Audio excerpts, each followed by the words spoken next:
은혜 받으실 하나님 말씀 봉독합니다. 오늘 느헤미야의 이제 마지막 부분을 우리가 오늘 나눌 텐데, 느헤미야 13장에 있는 말씀 중에 세 구절을 뽑았습니다. 그래서 우리 한 절씩 다 함께 읽도록 하겠습니다. 우리 다 같이 일어나셔서 성경 말씀 함께 봉독하겠습니다. 14절, 22절, 31절인데 한 절씩 다 함께 큰 소리로 읽겠습니다. 시작.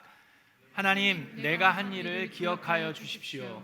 하나님의 성전을 보살핀 일과 예배를 드릴 수 있도록 정성껏 한 이 일을 잊지 마십시오. 나는 또 레위 사람들에게 몸을 깨끗하게 하고 와서 정문마다 지켜서 안식일을 거룩하게 지내라고 하였다. 나의 하나님, 내가 한 이 일도 기억하여 주십시오. 그지없이 크신 주님의 사랑으로 나를 너그러이 보아 주십시오. 또 사람들에게 때를 정하여 주어서 제단에서 쓸 장작과 처음 거둔 소산을 바치게 하였다. 나의 하나님, 나를 기억하여 주시고 복을 내려 주십시오. 아멘. 이것은 하나님의 말씀입니다. 하나님께 감사드립니다. 자, 우리 앉으시기 전에 주변에 있는 분들 이렇게 잘 보시면서 인사하겠습니다. 반갑습니다. 잘 오셨습니다. 환영합니다. 하늘 복 많이 받으세요. 반갑습니다. 오늘 연합 목자 목녀 수련회가 있잖아요. 그래서 오늘 144분의 목자 목녀님, 우리 남가주 지역의 LA 카운티랑 오렌지 카운티를 합쳐서 11개의 교회에서 140여 분이 넘는 목자 목녀님들이 우리 교회에 오셔서 연합으로 목자 목녀 수련회를 합니다. 이를 위해서 성승현 목자님께서 우리 교회에 오셔서 귀한 말씀으로 도전해 주시고 해주시는데 지금 예배에 함께 참여하고 계십니다. 우리 성승현 씨 잠깐만 일어나 주시면 우리 큰 박수로 좀 격려해 주시고 환영해 주시고 해주시면 너무나도 감사드리겠습니다. 감사합니다. 오늘 오후 2시 반부터 이제 저희가 하는데 목자 목녀들을 위한 수련회입니다. 그래서 이번에는 목원 드리는 여러분께서 봉사하고 도와주실 수 있는 기회입니다. 그래서 예배 마치고 친교하신 다음에, 친교하시기도 전부터 봉사하는 게 아니라 친교하신 다음에 12시 반에 본당에 모이시면 우리 김세현 전사님이랑 함께 의자도 좀 정리하고 또 셋업하는 일에 봉사하실 수 있습니다. 그래서 기억해 주시길 바라고, 제가 이렇게 누가 방문하는 거 소개하지 않는데 귀한 전도사님들 세 분이 한국에서 방문을 하셨어요. 광주 사랑과 사랑의 교회에 교육부 전도사님들이 계신데 유치부 담당, 초등부 담당, 청소년부 담당 전도사님 세 분이 지금 저희 교회에 이제 방문하셔서 함께 예배를 드리고 계십니다. 우리 박형진 전도사님, 그 다음에 황하영 전도사님이 계시고 또 초등부를 담당하고 계신 전도사님 성함은 박근서 전도사님입니다. 네. 전사님 세 분 잠깐만 일어나 주시면은 우리 뜨거운 박수로 환영해 주시기를 바랍니다.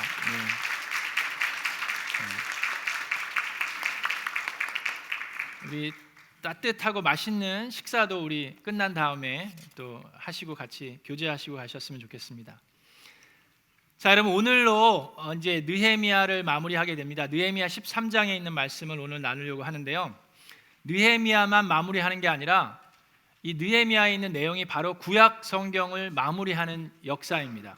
물론 느헤미야 이후에 학개, 스가랴, 말라기도 있지만 그 예언서이고 그 예언서들도 바로 이 느헤미야 시대에 일어났던 예언서입니다. 그래서 느헤미야의 성벽을 완공하고 있는 이 모습이 바로 구약 성경의 마지막 부분이에요. 그리고 나서 하나님께서 400여 년 동안 잠잠하십니다. 자, 그래서 우리는 지난 1년 반 동안, 벌써 창세기 1장 1절부터 시작해서 지난 1년 반 동안 구약을 이렇게 한 번씩 쭉 훑어보기 시작했어요. 그러면서 인간들이 어떤 모습인지, 또 하나님은 어떻게 그런 인간들을 대하셨는지를 우리가 지켜보았습니다.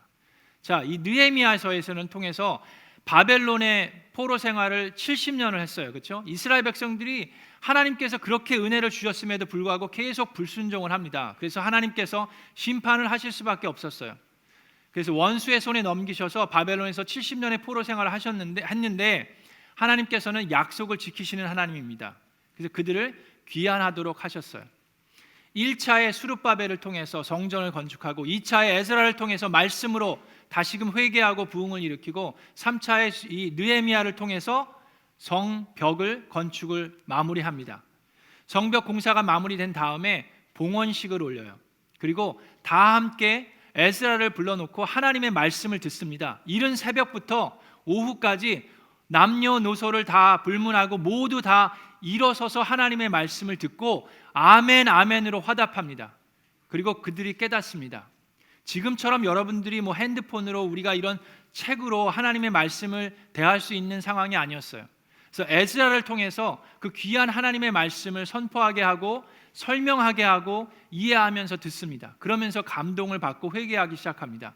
우리의 조상들이 하나님께서 분명히 이렇게 말씀하셨음에도 불구하고 죄를 지었구나, 불순종했구나, 그래서 우리가 이런 어려움을 당했음에도 불구하고 하나님께서는 우리를 포기하지 않으셨구나, 우리에게 은혜를 주셨구나 하는 말씀을 들으면서 그들은 눈물을 흘리면서 그 말씀을 들었습니다. 그리고 회개했어요. 놀라운 부흥이 일어났고 개혁이 일어났습니다. 그리고 그것을 기억하기 위해서 글로 적어서 남겼습니다. 그리고 거기에 리더들이 다 서약을 했어요. 우리는 다시는 이런 죄를 짓지 않겠습니다. 서약을 했습니다. 그리고 느헤미야는 다시금 페르시아로 돌아갑니다. 여러분 기억나시죠? 느헤미야가 뭐 하던 사람이에요? 페르시아에서 아주 고급 관리였습니다. 왕이 아끼던 사람이에요. 그래서 왕이 예루살렘으로 가겠다고 하는 느헤미야를 보내줄 때에 얼마나 걸리겠느냐, 언제 돌아올 거냐고 물어봤습니다. 지금 성경을 가만히 들여다보면 12년 동안 여기서 성벽을 재건하고 개혁을 했던 것을 볼 수 있어요. 그리고 나서 다시금 페르시아로 돌아갑니다. 그런데 느헤미야는 페르시아에 머물면서 이제 내가 할 건 다 이루었다, 할 건 다 했으니까 이제 거기서 발 뻗고 편하게 사는 것이 아니라 다시금 예루살렘으로 돌아옵니다.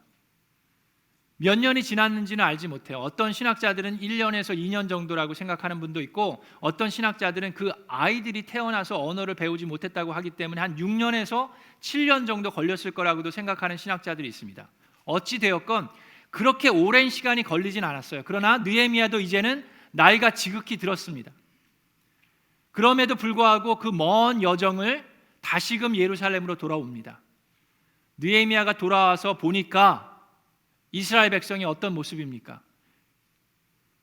그렇게 회개하고 그렇게 결단하고 글로 적고 서약까지 했던 이스라엘 백성이니까 하나님 말씀에 순종하면서 거룩하게 구별된 삶을 살고 있었을까요? 우리가 구약을 한번 쭉 훑어봤기 때문에 여러분들 어느 정도 대충 짐작을 하시리라 생각을 합니다. 이스라엘 백성들을 이렇게 들여다보면 참 자랑스러울 때가 많았습니까? 아니면 참 한심할 때가 많았습니까?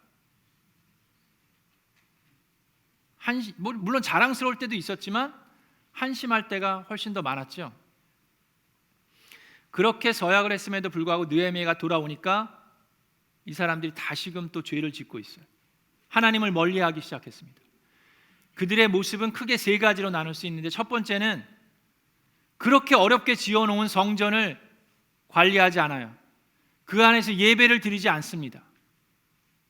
아니, 방치해뒀어요. 그게 첫 번째고, 두 번째는 안식일을 제대로 지키지 않습니다. 안식일에 하나님을 기억하고 거룩하게 지키는 것이 아니라 장사하기 바빠요. 세 번째는 이방인 여자들을 취해서 아내로 삼고 거기서 낳은 자식들이 유다의 언어를 알지 못한다고 기록되어 있습니다. 이 세 가지의 모습을 보며 느헤미야는 극심하게 분노합니다. 모세가 시내산에서 내려와서 이스라엘 백성들이 한 짓을 보고 분노했듯이 느헤미야는 분노해서 그들을 훈육하고 다시금 느지막한 나이에도 불구하고 다시금 이스라엘 백성들을 개혁합니다. 그 모습이 13장에 나와 있는 거예요. 자, 첫 번째 개혁이 뭡니까? 다시금 하는 이 느헤미야의 개혁의 첫 번째는 예배를 회복하는 거였습니다. 들여다보니까 예배를 드리기 위해서는 성전을 관리하고 성전에서 제사를 지낼 수 있게 예배를 드려야 되는데, 그러기 위해서는 레위 지파 사람들이 필요했습니다. 레위인들이 성전을 보호하고 제사를, 예배를 인도하고 집도하는 사람들이에요. 근데 레위 지파 사람들이 당연히 받아야 하는 몫을 받지 못했다라고 성경에 기록되어 있습니다. 그래서 그 말은 뭡니까? 그래서 그들도 살아야 되니까 밭이 있는 곳으로 찾아서 떠나요. 성전을 버리고. 그렇게 되었던 이유는 이스라엘 백성들이 11조를 내지 않았기 때문이라고 기록합니다. 그 얘기가 무슨 얘기입니까? 자, 레위 백성들이 어떤 백성입니까? 레위 백성들은 구별돼서 제사를 집도하고 성막에서부터 그 광야 시절부터 그것만을 위해서 구별된 사람들이에요. 그래서 이스라엘 백성들이 가나안 땅으로 들어갔을 때도 다른 11지파는 다 땅을 분배받았습니다. 그 땅에 정착하고 밭을 일구면서 먹고 살 수 있었어요. 근데 레위 지파 사람들은 땅을 분배받지 않았습니다. 대신에 각 지파에 분배받은 그 땅에 성읍을 분배받았어요. 그 얘기는 뭡니까? 레위 지파는 흩어져서 각 지파가 살고 있는 그 땅의 성읍에 살면서 그 지파들이 하나님께 제사 지낼 수 있도록, 예배 드릴 수 있도록 거기서 섬기는 일을 맡았어요. 그래서 느헤미야가 왔을 때 예루살렘에 성전을 건축했을 때도 레위 지파 사람들은 밭에서 일하는 것이 아니라 성전을 보호하고 거기서 예배를 인도하는 사람들이었습니다. 근데 그럴 수 있었던 것은 레위 지파의 생업을 살 수 있게 하는 것이 백성들의 11조를 통했다라고 하나님 말씀이 하고 있어요. 10장 37절에 밭에서 나는 소출 가운데서 열의 하나는 레위 사람들의 목으로 가져오기로 하였습니다. 10장에 농사를 짓는 성읍으로 돌아다니면서 열의 하나를 거두어 들인 사람은 바로 레위 사람이라고 그랬습니다. 그런데 느헤미야가 페르시아로 떠난 다음에 백성들이 다시 11조를 내는 것을 게을리하기 시작했어요. 레위 지파 사람들도 자기네들이 살기 위해서 각자 흩어져서 땅이 있는 곳으로, 밭이 있는 곳으로 흩어졌습니다. 그래서 느헤미야가 와서 제일 처음으로 한 것은 백성들로 하여금 다시금 11조를 내게 하는 거였어요. 그리고 레위 지파 사람들을 불러 일으켰습니다. 그리고 다시금 예배를 회복하기 시작했어요. 여러분, 우리가 왜 11조에 대해서 거부 반응을 일으킵니까? 여러분, 하나님을 모르는 분들, 하나님의 말씀을 알지 못하는 분들이 본인이 열심히 땀을 흘려서 일구어낸 것의 10분의 1을 하나님께 드린다라는 것은 불편할 수 있습니다. 당연히 불편하죠. 그런데 나의 가진 모든 것이 다 하나님의 은혜이고 매일매일 나의 삶이 하나님의 것임을 알고 깨달은 사람들이 11조를 드리는 것을 불편해하는 것은 바로 잡아야 합니다. 우리가 왜 11조에 대해서 어려워합니까? 두 가지로 생각할 수 있는데 두 가지 이유라기보다는 간단하게 얘기하면 하나예요. 아까워서 그래요. 근데 아까운 이유가 두 가지 정도 있습니다. 첫 번째는 무엇입니까? 내가 가진 것이 내 것이라는 생각 때문에 그렇습니다. 내가 이렇게 열심히 일했으니까 이건 내 것인데 왜 내가 그 땀 흘려 번 돈을 하나님께 드려야 하는가? 라는 마음이 생길 수 있어요. 두 번째 이유는 10분의 9를 가지고 내가 살아가기 힘들 거라는 생각은 하나님에 대한 신뢰가 약하다는 뜻입니다. 공중에 나는 새들도 먹이시는 하나님께서 여러분들을 못 먹이실 것 같아요? 하나님께 기쁨으로 하나님 것을 드리는 사람들에게 하나님께서 케어하지 않으시겠어요? 근데 이거 보세요. 벌써 11조 얘기하니까 다 조용하잖아요. 그냥 막 긴장하고 계신가 봐. 우리가 그래요. 릴렉스. 괜찮습니다. 11조 하면 여러분 떠오르는 성경 구절이 뭐예요? 말라기서에 있는 거죠. 성경의 맨 마지막에. 근데 말라기서에서 얘기하는 11조는 그냥 쉽게 이해하기 위해서는 크게 두 가지로 얘기하고요. 왜 하나님의 것을 도적질하냐고 얘기하죠. 그러니까 우리의 모든 것이 누구 거라는 거예요? 하나님의 것이라는 것을 얘기해 줍니다. 그리고 또 하나는 축복해 주기 원하는 하나님을 왜 막느냐라고 얘기해요. 말라기서에서는 하나님께서는 너희를 더 축복해 주고 싶은데 왜 너희가 믿음이 부족해서, 신뢰가 부족해서 하나님의 그 축복을 막고 있느냐라는 말씀이 말라기서를 통해서 11조에 대한 말씀인데, 그 이전에 나와 있는 이 느헤미야의 모습을 보면요, 느헤미야에서 하고자 하는 11조에 대한 말씀은 무엇입니까? 복을 받기 위해서는 11조를 해라가 아니라 11조가 바로 예배의 시작이다라는 말씀입니다. 성경에 보물이 있는 곳에 내 마음이 있다라고 말씀하셨어요. 근데 우리는 영과 진리로 예배를 드린다고 하는데 보물은 감추고 있으면 그것은 우리 스스로를 속이는 것입니다. 느헤미야는 11조를 통해서 예배를 회복했습니다. 모든 백성에게 당연히 드려야 할 11조를 강요했습니다. 그를 통해서 예배를 회복했던 느헤미야 첫 번째 개혁입니다. 느헤미야가 했던 두 번째 개혁이 있는데 그것은 안식일을 거룩하게 지키는 거였어요. 이 이스라엘 백성들을 보니까 안식일 날 성문에서 모여가지고 장사하기 바빴습니다. 급기야는 이런 일이 있었어요. 그래서 이 느헤미야는 이렇게 얘기합니다. 19절에 나는 안식일이 되기 전날에는 해걸음에 예루살렘 성문의 그림자가 드리우면 성문들을 닫도록 하고 안식일이 지나기까지 문을 열지 못하게 하였다라고 나옵니다. 나는 또 나를 돕는 젊은이들을 성문마다 세워서 안식일에는 아무것도 드리지 못하게 하였다라고 얘기하고 있어요.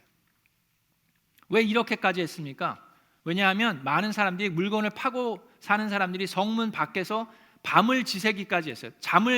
거기서 잠을 잤어요. 성문 밖에서. 왜 그렇습니까? 성문이 열리자마자 안식일을 지나자마자 제일 먼저 물건을 팔고 싶었어요. 제일 좋은 물건을 사고자 하는 사람들이었습니다. 그래서 거기서 밤을 지새고 거기서 잠을 잤어요. 여러분 지금은 좀 안 그런 것 같은데 옛날에는 블랙 프라이데이 아시죠? 블랙 프라이데이가 되면 베스트바이 같은데 사람들이 텐트를 치고 막 입구도 하고 그랬던 적이 있어요. 기억나십니까? 밤을 새고. 지금 그랬던 광경이 지금 여기 일어나고 있는 거예요. 자, 우리는 이런 말을 들으면서 이런 말씀을 읽으면서 우리는 생각합니다. 이 안식일에 있어서 우리는 주일을 지키고 있는데 주님의 날을 지키고 있는데 주일날은 그러기 때문에 우리는 일을 하면 안 된다. 주일날은 그러기 때문에 비즈니스를 오픈하면 안 된다라고 이야기를 합니다. 자, 그런데 그거보다 더 근본적인 이야기가 있습니다. 이거 봐, 이것도 얘기하니까 또 조용하셔. 릴렉스. 자, 왜 그렇습니까? 예수님은 어떻게 하셨어요? 예수님은 안식일에 일하셨습니다. 그걸 가지고 바리새인들이 욕을 했어요. 우리가 알아야 하는 것이 있습니다. 주일날 일을 하면서도 안식을 취할 수 있지만 일을 안 하면서도 안식을 거룩하게 지키지 못할 수 있어요. 중요한 것이 무엇입니까? 이 안식일에 대한 올바른 개념을 아는 게 필요해요. 바리새인들이 집중했던 건 뭡니까? 하지 말아야 되는 거에 집중했어요. 근데 안식일을 통해서 우리가 정말로 집중해야 되는 것은 무엇입니까? 무엇을 하고 무엇을 하지 말아야 되는 것이 아니라 우리가 안식일을 통해서 집중해야 되는 것은 창조하신 하나님이에요. 우리 창세기 2장에 보면 이런 말씀이 있습니다. 하나님이 하시던 일을 엿새 날 6일 동안 다 마치시고 7일째에는 하시던 모든 일에서 손을 떼고 쉬었다라고 말씀하십니다. 왜 쉬셨습니까? 왜 천지 창조를 6일날 하셨는데 6일날로 이야기가 끝난 게 아니라 왜 7일을 굳이 거기다 넣어 놓으셨을까요? 7일날은 무엇을 한 거예요? 만약에 하나님께서 6일 동안 천지를 창조하셨는데 완벽하게 창조하지 않으셨으면 7일째 내가 뭐 이렇게 미스한 게 있는지 내가 뭐 모자란 게 있는지 지켜보셨을 때 그게 아니에요. 하나님께서는 완벽하게 창조하셨어요. 그리고 7일 날은 그 창조를 누리셨습니다. 기쁘다고 얘기하셨어요. 우리는 안식일을 통해서 우리가 집중해야 되는 것은 하나님을 누리는 거예요. 하나님의 복을 누리고 하나님의 은혜를 누리는 겁니다. 하나님께만 집중하는 거고 하나님께만 만족하는 것이 안식일의 가장 기본적인 지침입니다. 그런데 이스라엘 백성들은 지금 뭘 해요? 장사하기 바빴어요. 어떻게든지 더 먼저 물건을 팔기를 원했고 어떻게든지 더 먼저 제일 좋은 것을 취하기를 원했습니다. 출애굽기 20장 8절에 하나님께서 10계명 중에 네 번째 계명으로 안식일을 기억하여 그날을 거룩하게 지켜라라고 말씀하십니다. 하나님께만 집중하는 거예요. 하나님께만 그리고 하나님만으로 만족하는 것이 안식일의 가장 근본적인 이유입니다. 자, 그래서 예수님께서도 이 성전에서 물건을 막 사고 파는 것들을 다 어떻게 했어요? 금했죠. 지금 이스라엘 백성들이 그걸 하고 있는 거예요. 성문 밖에서 안식일이고 뭐고 그냥 물건 팔기에 바빠 있습니다. 그래서 우리가 교회에서도 조심해야 되는 것들이 많이 있어요. 주일날 특히 조심해야 되는 것들이 있습니다. 자, 오늘 같은 날 목자 목녀 수련회가 있습니다. 그런 봉사하는 일들이 의자들 정리해야 되고 그런 게 있습니다. 바리새인의 눈으로 보면 어떻습니까? 주일날 왜 의자를 정리하고 주일날 왜 청소를 하고 일을 하냐고 욕할 수 있어요. 근데 우리가 하는 것이 무엇입니까? 하나님께 집중하고 하나님을 누리는 거예요. 자, 예수님께서 성전에 있는 사람들을 쫓아내셨죠. 물건을 사고 파는 사람들을 쫓아내셨죠. 그건 왜 하셨습니까? 하나님의 집이 장사하는 그런 시장이 아니라고 얘기하셨어요. 기도하는 집이라고 얘기하셨습니다. 우리가 알아야 하는 게 있고 집중해야 되는 게 있습니다. 제가 아는 교회가 있었는데 아주 큰 교회였습니다. 휴스턴 서울교회가 아니라 다른 교회인데 아주 큰 교회가 있었는데 거기서 여름만 되면 단기봉사 선교를 많이 떠나보내요. 뭐 한두 팀이 아니라 뭐 열 몇 개의 팀이 떠납니다. 그러니까 예배가 끝난 다음에 친교실로 가면 단기봉사 선교팀이 쫙 그 테이블을 하나씩 하고 다 이게 펀레이즈를 하느라고 레모네이드도 팔고 쿠키도 팔고 그럽니다. 뭐 그게 좋은 겁니까? 나쁜 겁니까? 자, 그것도 안식일의 개념과 함께 생각해야 돼요. 일을 하느냐 마느냐, 비즈니스를 오픈하느냐 클로즈하느냐를 떠나서 그거보다 더 중요한 근본을 아는 것이 필요합니다. 자, 근데 그렇게 했더니 어떻게 됩니까? 청소년 아이들이 선교를 많이 떠나는데 그 아이들이 여러분에게 와가지고 아이고 권사님 우리 일본으로 선교 떠나요, 중국으로 선교 떠나요, 멕시코로 선교 떠나요, 쿠키 하나 사주세요. 그러면 여러분 어떻게 하실 거예요? 아이고 귀여워라. 그래 내가 사줄게. 그리고 이제 사주시겠죠. 근데 한 명이 그러면 참 귀여워요. 한두 번 그러면 귀여운데 매주 주일마다 친교실에서 애들이 와가지고 레모네이드, 오늘은 레모네이드예요, 내일은 쿠키예요, 다음 주는 또 뭐 하나 브라우니 사주실 거죠? 그러면 어떻게 되겠어요? 이것도 조용하시잖아. 이거 봐. 예배에서 은혜를 많이 받았는데 친교실 가기가 두려워질 수도 있어요. 그렇죠? 부담이 막 될 수도 있어요. 자, 그래서 제가 교육부 목사로 있을 때 저희 교회에서 한 게 있어요.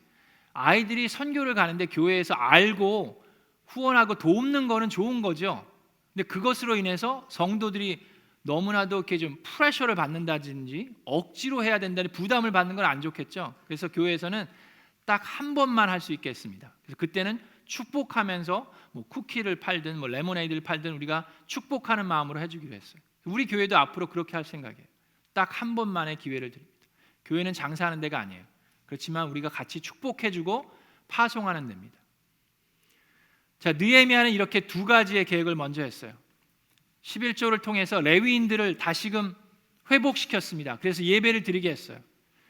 지금 광주 사랑과 사랑의 교회에서 세 분의 전도사님을 4주 동안 미국으로 파송하셔서 지금 어스틴과 휴스턴과 이 캘리포니아를 돌아다니시면서 여러 교회를 방문하시고 여러 가지를 배우세요. 지금 어저께도 저를 찾아오셔서 아침 식사를 같이 하면서 얘기를 나눴어요. 대단하지 않습니까? 그 교회가 큰 교회가 아니에요. 뭐 대형 교회가 아니라 거의 우리 교회 사이즈만한 교회인데 전도사님 세 분을 4주 동안 미국으로 보내서 여기저기를 방문하고 배우게 하신 것은 놀라운 일입니다. 그만큼 젊은 사역자들을, 목회자들을 키우고 양육하는 데 노력하는 그 교회예요. 이 얘기는 안 하려고 했는데 감사한 게 저분들이 오셨잖아요. 저분들이 어떻게 왔냐면은 우리 재원 전사님이 휴스턴에 가서 목회자 세미나를 하고 오셨어요. 거기서 이제 만난 거예요. 같이 만났는데 이 얘기 저 얘기 뭐 하고 어스틴에서도 이 얘기 듣고 여기 듣다가 이제 여기도 오신다고 하니까 우리 교회도 한번 방문했으면 좋겠다 해갖고 재원 전사님이 이제 연결을 해갖고 우리 교회로 오셨는데 글쎄 우리 교회 전도사님이 이분들 식사 대접을 하셨대요. 와, 할렐루야. 이따 식사하실 때 여러분 김치라도 하나 더 갖다 드리시고 떡이라도 하나 더 갖다 드리세요. 이스라엘 백성들도 레위 지파 사람들을 케어했을 때 예배가 회복됐어요. 세 번째 개혁을 했습니다. 세 번째 개혁은 이방 여인들을 불러다가 놓고 결혼하는 것을 금했어요. 근데 이렇게 보니까 이방 여인들과 결혼한 다음에 자녀들이 태어났는데 그 자녀들이 히브리 언어, 유다의 말을 하지 반은 그 자녀들의 반은 유다의 말을 하지 못했다라고 나옵니다.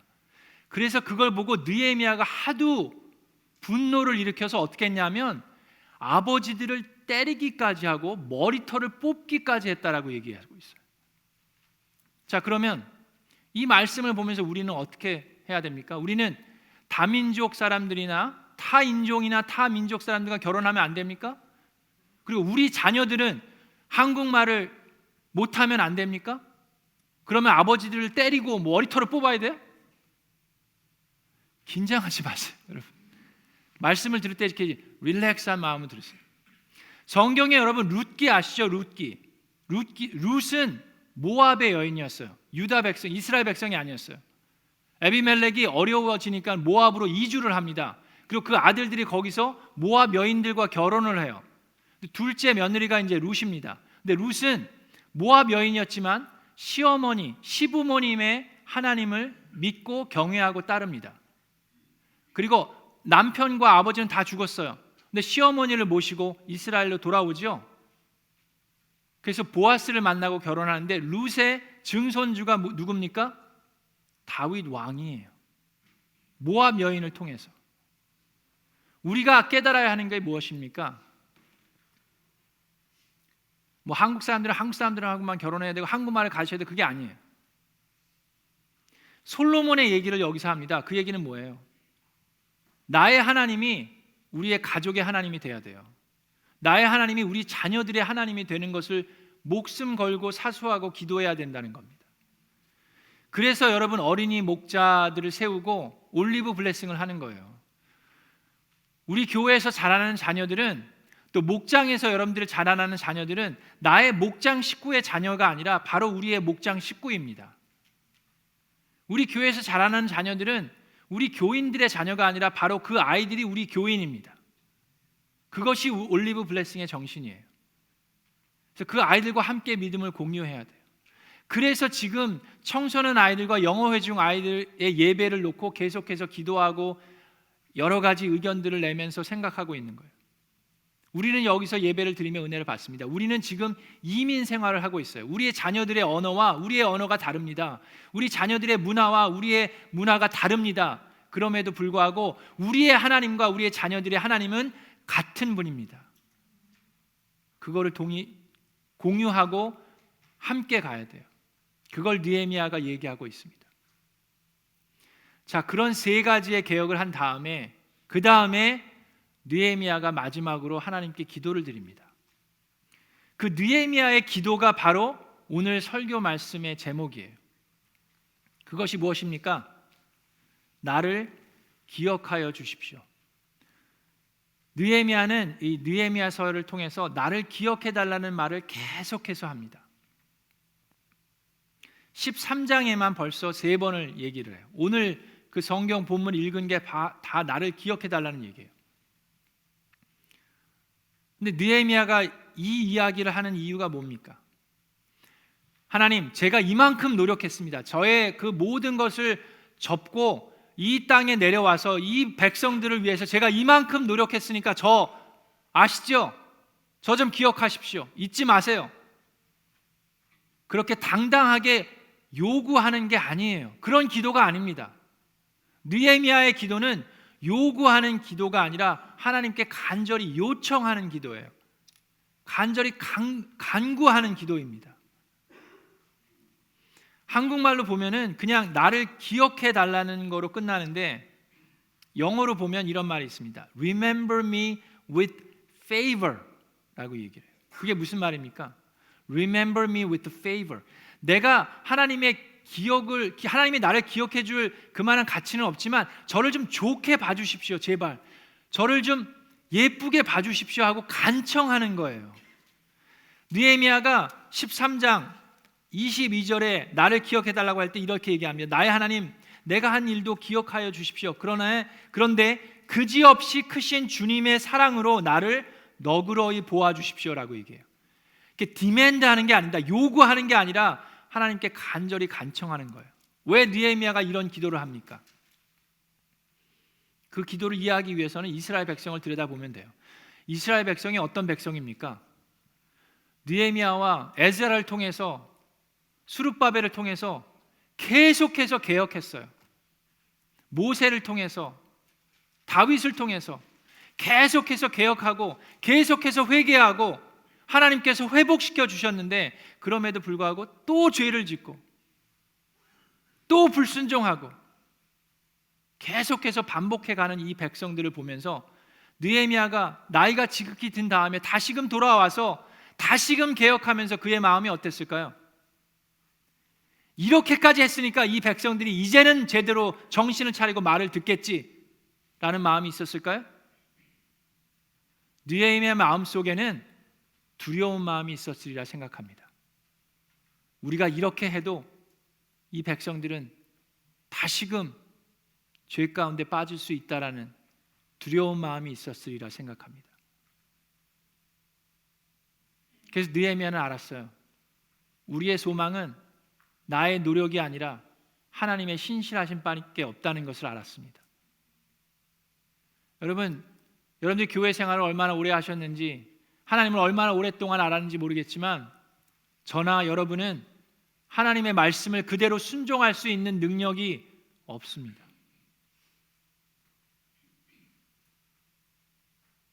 믿으십니까?